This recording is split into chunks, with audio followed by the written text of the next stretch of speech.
ഓം ശരവണ ഭവ. എല്ലാവർക്കും കാർത്തികേയം യൂട്യൂബ് ചാനലിലേക്ക് സ്വാഗതം. നാളെ ശനി മഹാപ്രദോഷമാണ്. ഇന്നത്തെ നമ്മുടെ വീഡിയോ പ്രദോഷത്തെക്കുറിച്ചുള്ളതാണ്.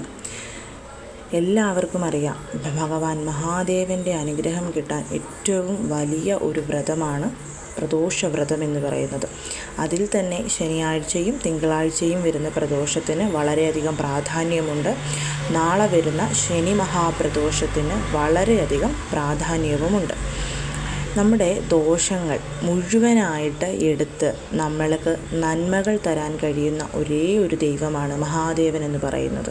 എല്ലാവർക്കും അറിയാം, പാലാഴി മദനം ചെയ്ത സമയത്ത് അതിൽ നിന്നും വിഷം, കാളകൂട വിഷം വെളിയിൽ വന്നപ്പോൾ ശംഖിലത് ശേഖരിച്ച് കഴിച്ച് ലോകത്തെ രക്ഷിച്ച ഭഗവാനാണ് മഹാദേവൻ എന്ന് പറയുന്നത്. അതുകൊണ്ട് തന്നെ നമ്മുടെ ദോഷങ്ങളെല്ലാം തന്നെ ഭഗവാന് മാറ്റാനായിട്ട് സാധിക്കും. അങ്ങനെയുള്ള നമ്മുടെ എത്ര വലിയ ദോഷവും മാറ്റിയെടുക്കാൻ പറ്റുന്നൊരു ദിവസമാണ് ഈ ഒരു ശനി മഹാപ്രദോഷം എന്ന് പറയുന്നത്.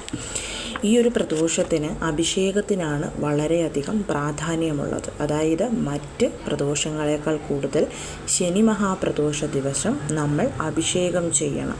അഭിഷേകം ചെയ്യേണ്ടത് ഭഗവാൻ മഹാദേവനോടൊപ്പം തന്നെ നന്ദിദേവനെയും കൂടി അഭിഷേകം ചെയ്യേണ്ടതുണ്ട്. അതിൻ്റെ കാരണം എന്ന് പറയുന്നത്, പ്രദോഷ സമയത്ത് നന്ദി ഭഗവാന്റെ കൊമ്പുകൾക്കിടയിലാണ് ഭഗവാൻ താണ്ഡവം നടത്തുന്നത്, അതും ശനി മഹാപ്രദോഷത്തിന്. അതുകൊണ്ട് തന്നെ നന്ദി ഭഗവാനെ, മഹാദേവനെ പൂജിക്കുന്നതിന് മുൻപ് തന്നെ നന്ദി ഭഗവാനെ പൂജിക്കേണ്ടത് ഈ ഒരു ദിവസം വളരെയധികം പ്രാധാന്യമർഹിക്കുന്ന ഒന്ന് തന്നെയാണ്. അപ്പോൾ നമുക്ക് ഇന്നത്തെ വീഡിയോയിൽ എന്തൊക്കെയാണ് ചെയ്യേണ്ടതെന്ന് നോക്കാം. അതിനു മുൻപ് ആദ്യമായിട്ടാണ് നിങ്ങൾ ഈ ചാനൽ കാണുന്നതെന്നുണ്ടെങ്കിൽ ചാനലൊന്ന് സബ്സ്ക്രൈബ് ചെയ്യുവാനും വീഡിയോ കണ്ട് ഇഷ്ടപ്പെട്ടാൽ ലൈക്ക് ചെയ്യുവാനും ഷെയർ ചെയ്യുവാനും മറക്കരുത്. ശനി മഹാപ്രദോഷം വരുന്നത് നാളെയാണെന്ന് പറഞ്ഞു. അതായത് സന്ധ്യാസമയത്ത് ത്രയോദശി തിഥി ഉള്ള സമയം. അങ്ങനെ വരുമ്പോൾ നാളെ വൈകിട്ട് 7:20 മുതലാണ് ത്രയോദശി തിഥി ആരംഭിക്കുന്നത്. ഞായറാഴ്ച ഉച്ചയ്ക്ക് 3 മണിക്ക് ശേഷം തിഥി അവസാനിക്കുകയും ചെയ്യും. അതുകൊണ്ട് തന്നെ പ്രദോഷവ്രതം എടുക്കുന്നവരെല്ലാവരും തന്നെ നാളെയാണ് പ്രദോഷമായിട്ട് എടുക്കേണ്ടത്. ഇന്ന് വരെ പ്രദോഷം എടുക്കാൻ സാധിക്കാത്തവർക്കും ഈ ഒരു പ്രദോഷം വളരെയധികം നല്ലതാണ്. കാരണം ശനി പ്രദോഷമോ തിങ്കൾ പ്രദോഷമോ ആണ് ആദ്യമായിട്ട് നമ്മൾ പ്രദോഷവ്രതം എടുക്കാൻ അനുയോജ്യമായിട്ടുള്ളത്.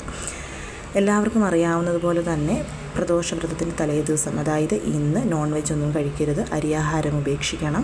പിറ്റേ ദിവസം നിങ്ങൾക്ക് സൂര്യോദയത്തിന് മുൻപുണർന്ന് കുളിച്ച് പൂജാമുറിയിൽ വിളക്ക് തെളിയിച്ച് ശിവഭഗവാന്റെ ശിവലിംഗം വീട്ടിലുണ്ടെങ്കിൽ 5 അഭിഷേകങ്ങളോ അല്ലെങ്കിൽ ഒരേ ഒരു ജലം കൊണ്ടുള്ള അഭിഷേകം മാത്രമോ നടത്താം.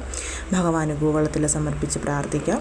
ഭക്ഷണം എന്ന് പറയുന്നത്, നിങ്ങൾക്ക് ഒരു നേരം അരിയാഹാരം കഴിച്ച് ബാക്കി 2 നേരം ഫ്രൂട്ട്സ് എന്തെങ്കിലും കഴിക്കാം. അങ്ങനെ അല്ല എന്നുണ്ടെങ്കിൽ ജലം മാത്രം കുടിച്ചുകൊണ്ടും നമുക്ക് വ്രതം എടുക്കാവുന്നതാണ്. അവനവൻ്റെ ആരോഗ്യസ്ഥിതി അനുസരിച്ച് വേണം വ്രതമെടുക്കാൻ.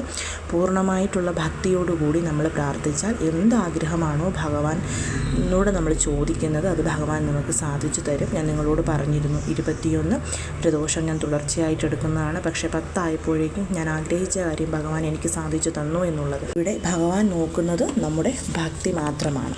അപ്പം നാളത്തെ ദിവസം ഞാൻ പറഞ്ഞു, മഹാദേവനോടൊപ്പം തന്നെ നന്ദിദേവനെയും നമ്മൾ പ്രാർത്ഥിക്കണം. വീട്ടിലാണെങ്കിലും ക്ഷേത്രത്തിലാണെങ്കിലും പോകുമ്പോൾ മഞ്ഞൾ, കുങ്കുമം, പച്ചരി, പാല്, അതുപോലെ തന്നെ കാറുക, പിന്നെ മരിക്കൊഴുന്ത്, എന്തെങ്കിലും മണമുള്ള പൂക്കൾ, അത് മരിക്കൊഴുന്ത്, ചെമ്പകം, മുല്ലപ്പൂ ആയാലും മതിയാവും. ഇതെല്ലാം നമ്മൾ നന്ദി ഭഗവാന് നാളെ സമർപ്പിക്കാൻ മറക്കരുത്. ഇനിയിപ്പം ഇതെല്ലാം സമർപ്പിക്കാൻ പറ്റിയില്ലെങ്കിലും ഇതിലേതെങ്കിലും 3 വസ്തുക്കളെങ്കിലും നന്ദി ഭഗവാന് പ്രാർത്ഥിച്ച് നന്ദി ഭഗവാന്റെ മുൻപിൽ 8 നെയ്ദീപം കൊളുത്തി വെച്ച് പ്രാർത്ഥിച്ചാൽ നമ്മൾ എന്താണോ പ്രാർത്ഥിക്കുന്നത് ആ ഒരു കാര്യം നന്ദി ഭഗവാൻ നമുക്ക് സാധിച്ചു തന്നിരിക്കും.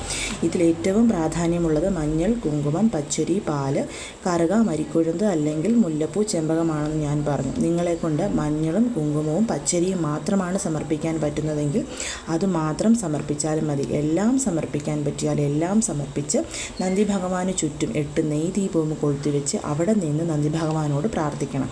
അതിനുശേഷം വേണം ഭഗവാന്, അതായത് മഹാദേവന് നമ്മൾ ജലം കൊണ്ടുള്ള അഭിഷേകമോ അങ്ങനെയല്ല എന്നുണ്ടെങ്കിൽ കൂവളത്ത് മാല, ഭസ്മം, എന്താണോ നിങ്ങൾക്ക് ഭഗവാന് ക്ഷേത്രത്തിൽ സമർപ്പിക്കാൻ പറ്റുന്നത് അത് സമർപ്പിക്കുക. എല്ലാ പ്രദോഷത്തിലും ഞാൻ പറയുന്നത് പോലെ മറക്കാതെ മുല്ലപ്പൂ വാങ്ങി സമർപ്പിക്കണം. നമ്മുടെ ദാമ്പത്യ സൗഖ്യമാണ് മുല്ലപ്പൂ സമർപ്പണത്തിലൂടെ നമുക്ക് കിട്ടുന്നത്. അതുപോലെ മഹാമൃത്യുഞ്ജയ മന്ത്രം 3 പ്രാവശ്യം ചൊല്ലാനൊന്നും മറക്കരുത്. ക്ഷേത്രത്തിൽ ജലധാര, പാലഭിഷേകം, നിങ്ങൾ പോകുന്ന ശിവക്ഷേത്രത്തിൽ എന്താണോ ഉള്ളത് അതൊക്കെ ചെയ്യാൻ ശ്രമിക്കണം.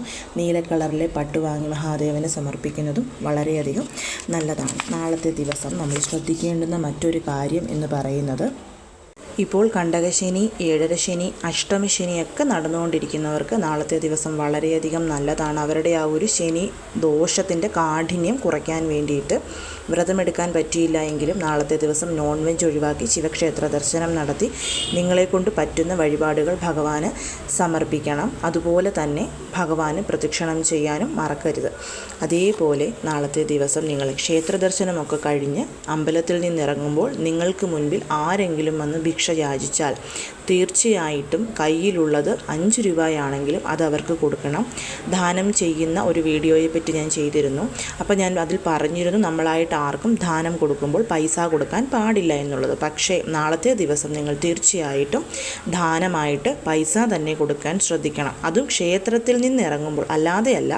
നിങ്ങൾ ക്ഷേത്ര ദർശനം കഴിഞ്ഞ് ക്ഷേത്രത്തിൽ നിന്ന് വെളിയിൽ ഇറങ്ങുമ്പോൾ നിങ്ങൾക്ക് മുൻപിൽ ആര് വന്ന് കൈനീട്ടിയാലും അവർക്ക് നിങ്ങൾ ദാനം കൊടുക്കണം. കാരണം അങ്ങനെ കൊടുത്താൽ ശനി ഭഗവാന്റെ ആ ഒരു ശനി ദശ, അതുപോലെ തന്നെ അഷ്ടമശനി, ഏഴരശനി, കണ്ടകശനിയുടെ ദോഷകാഠിന്യം കുറഞ്ഞ് പൂർണ്ണമായും നമ്മളിൽ നിന്ന് വിട്ടുപോകും എന്നാണ് പറയുന്നത്. അതുകൊണ്ട് നാളത്തെ ദിവസം നിങ്ങൾ ആ ഒരു കാര്യം ശ്രദ്ധിക്കണം. യാചകരേക്കാൾ കൂടുതൽ കാവി വസ്ത്രം ധരിച്ചവർ, രുദ്രാക്ഷം ധരിച്ചവരൊക്കെ ആണെന്നുണ്ടെങ്കിൽ തീർച്ചപ്പെടുത്തിക്കോളൂ, നിങ്ങളുടെ എത്ര വലിയ രീതിയിലുള്ള ശനി ദോഷമാണെങ്കിലും അത് മാറിപ്പോയിരിക്കുക തന്നെ ചെയ്യും. അതുമാത്രവുമല്ല, നാളെ നിങ്ങൾ ക്ഷേത്രത്തിൽ നിന്ന് ഇറങ്ങുന്ന സമയത്ത് നിങ്ങളുടെ കയ്യിൽ നിന്നും വിലപിടിപ്പുള്ള എന്തൊരു വസ്തു നഷ്ടപ്പെട്ടു പോയാലും നിങ്ങൾ അതിനെ പിന്നീട് തിരക്കാൻ പാടില്ല. അത് നാളെ മാത്രമല്ല, ഏതൊരു സമയത്ത് നമ്മളിപ്പോൾ വീട്ടിലൊരു പൂജ ചെയ്യുകയാണെങ്കിലും ക്ഷേത്രത്തിൽ പോകുകയാണെങ്കിലും ചെരുപ്പ്, അത് നമ്മുടെ സ്വർണ്ണമായിക്കൊള്ളട്ടെ, എത്ര വിലപിടിപ്പുള്ള വസ്തുവാണെങ്കിലും നമ്മൾ ഒരിക്കലും അതിനെ തിരഞ്ഞ് കണ്ടുപിടിക്കാൻ ശ്രമിക്കരുത്. അത് പൊക്കോട്ടെ എന്ന് വിചാരിക്കണം. കാരണം നമുക്ക് വരാനിരുന്ന എന്തോ ഒരു വലിയ ദോഷമാണ് ആ വഴി ഭഗവാൻ എടുത്തു മാറ്റിയത് എന്നുള്ളതാണ് വിശ്വാസമല്ല, അത് സത്യവുമാണ്. പകരം നിങ്ങൾക്ക് നഷ്ടപ്പെട്ടു പോയ സാധനം നിങ്ങൾ തേടി കണ്ടുപിടിച്ചാൽ പോവേണ്ടിയിരുന്ന ദോഷം പോവാതെ നിങ്ങളിലേക്ക് തന്നെ തിരിച്ചു വന്നു എന്നുള്ളതാണ് അർത്ഥമാക്കുന്നത്. അതുകൊണ്ട് തന്നെ ഇതിനു മുൻപും ഞാൻ പറഞ്ഞിട്ടുണ്ട്, ക്ഷേത്രങ്ങളിൽ ദർശനത്തിന് പോയിട്ട് തിരിച്ചിറങ്ങുമ്പോൾ നിങ്ങളുടെ ചെരുപ്പ് കാണാതെ പോയാൽ അത് വളരെ വലിയ ഭാഗ്യമാണ് നമുക്ക് തരുന്നത് എന്നുള്ളത്. അതുകൊണ്ട് തന്നെ എന്തിൻ്റെ പേരിലാണെങ്കിലും നിങ്ങളുടെ ഇപ്പം ഒരുപാട് വിലമതിക്കുന്ന ആഭരണമാണ് പോയെങ്കിൽ പോലും അത് നിങ്ങൾ തിരഞ്ഞ് കണ്ടുപിടിക്കാതിരിക്കുന്നതാണ് നല്ലത്. ഇത് എത്ര പേര് ആ രീതിയിൽ പോസിറ്റീവായി എടുക്കും എന്നെനിക്ക് അറിഞ്ഞുകൂടാ. പക്ഷേ നമുക്ക് വരാനിരുന്നൊരു ദോഷമാണ് അവിടെ നമുക്ക് തടയിട്ട് നമ്മളിൽ നിന്ന് അകന്നു പോയിരിക്കുന്നത് എന്നുള്ളതാണ് സത്യം. ആ ഒരു കാര്യം കൂടി എല്ലാവരും ശ്രദ്ധിക്കേണ്ടതാണ്. അതുമാത്രവുമല്ല, എല്ലാവർക്കും അറിയാം, പ്രദോഷ വ്രതത്തിൽ ഏറ്റവും മഹാത്മ്യമുള്ളത് പ്രദോഷ സന്ധ്യയാണ്. പ്രദോഷ സന്ധ്യയായ 4:30 മുതൽ 6 വരെ, അല്ലെങ്കിൽ 6 മുതൽ 7:30 വരെയാണ് നമ്മൾ സാധാരണയായി ഭഗവാനെ പ്രാർത്ഥിക്കാൻ തിരഞ്ഞെടുക്കുന്നത്. ആ സമയം പറ്റിയില്ലാത്തവർക്ക് നാളെ ഏത് സമയം വേണമെങ്കിലും എടുക്കാം. എന്നാൽ പോലും ആ സമയത്തിന് വളരെയധികം പ്രാധാന്യമുണ്ട്. ആ സമയത്ത് തന്നെ ഞാൻ ഈ പറഞ്ഞ കാര്യങ്ങൾ ചെയ്താൽ നമുക്ക് ഫലം കിട്ടുന്നത് കുറച്ചും കൂടിയിട്ട് കൂടുതലായിരിക്കും. കഴിവതും എല്ലാവരും നാളത്തെ ദിവസം ഈ ഒരു കാര്യം ചെയ്യാൻ മറക്കരുത്. വ്രതം എടുക്കണമെന്നില്ല, ഞാൻ ആദ്യമേ പറഞ്ഞല്ലോ. അതുകൊണ്ട് തന്നെ നിങ്ങൾക്ക് പറ്റുവാണെന്നുണ്ടെങ്കിൽ ക്ഷേത്രത്തിൽ പോയി നന്ദി ഭഗവാന് ഞാൻ ഈ പറഞ്ഞ കാര്യങ്ങളൊക്കെ ചെയ്യാം. ക്ഷേത്രത്തിൽ പോകാൻ പറ്റാത്തവർക്ക് വീട്ടിൽ നന്ദി ഭഗവാന്റെ ശിലയുണ്ടെങ്കിൽ അതിനാണെങ്കിലും ചെയ്താൽ മതി. വളരെയധികം പവർഫുള്ളായിട്ടുള്ള ഈ ഒരു പരിഹാരം ചെയ്താൽ എന്തൊരാഗ്രഹവും നമുക്ക് സാധിച്ചു കിട്ടുന്നതായിരിക്കും. എല്ലാവരും ഇത് മറക്കാതെ ചെയ്യാൻ ശ്രമിക്കണം. എല്ലാവരെയും മുരുകൻ അനുഗ്രഹിക്കട്ടെ. ഓം ശരവണ ഭവ.